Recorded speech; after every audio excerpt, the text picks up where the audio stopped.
Hi friends, welcome to Suji ఇంటి రుచులు. ఈరోజు ఇంట్లోనే ఈజీగా సింపుల్గా పాప్కార్న్ రెసిపీ ఎలా చేయాలో చూపించబోతున్నాను. చాలా ఈజీ ప్రాసెస్. దానికోసం ఈ విధంగా ఒక ప్యాకెట్లో పాప్కార్న్ని తీసేసుకున్నాను అనమాట. విడివి తీసేసుకున్నాను. తీసేసుకున్న తర్వాత ఒక కుక్కరు స్టవ్ మీద పెట్టేసుకుని దానిలో కొద్దిగా ఆయిల్ యాడ్ చేసుకుని మనము ఆయిల్ని హీట్ చేసుకుందాము. ఆయిల్ హీట్ అయిన తర్వాత మనము పాప్కార్న్ని వేసుకుందాము. దానిలో కొద్దిగా ఒక హాఫ్ స్పూన్ సాల్ట్ యాడ్ చేసుకుందాము.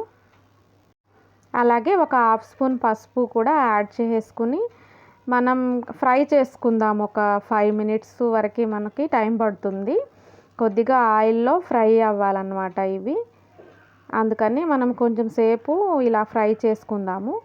ఫ్రై చేసుకున్న తర్వాత చూడండి, మనకి పువ్వులు వస్తున్నాయి. ఇలా వచ్చేటప్పుడు మనం మూత పెట్టేసుకోవాలి పైన.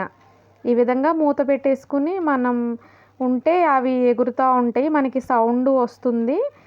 అలా మొత్తం సౌండ్ ఆగిపోయేంత వరకు మనము ఉంచుకున్న తర్వాత ఫ్లవర్స్ అన్నీ వచ్చేసినాయి. చూడండి ఎంత నీట్గా వచ్చేసినాయో కదా మన పాప్కార్న్. ఇంకా మన పాప్కార్న్ రెసిపీ అయితే సూపర్గా రెడీ అయిపోయినాయి కదా. ఇప్పుడు మనం స్టవ్ ఆఫ్ చేసేసి దించేసుకుందాము. ఈ విధంగా మనం పాప్కార్న్ రెడీ చేసుకున్నాం. చాలా ఈజీగా అండ్ సింపుల్గా. చూడండి ఎంత నీట్గా ఉన్నాయో కదా. మీరు కూడా ఇలా మీ ఇంట్లో ఈజీగా ట్రై చేసేయండి. అలాగే నా వీడియో కనుక నచ్చినట్లయితే లైక్ చేయండి, షేర్ చేయండి, ఛానల్ని సబ్స్క్రైబ్ చేసి సపోర్ట్ చేయండి. ఆల్ నోటిఫికేషన్ ఆన్లో ఉంచుకోండి. బాయ్.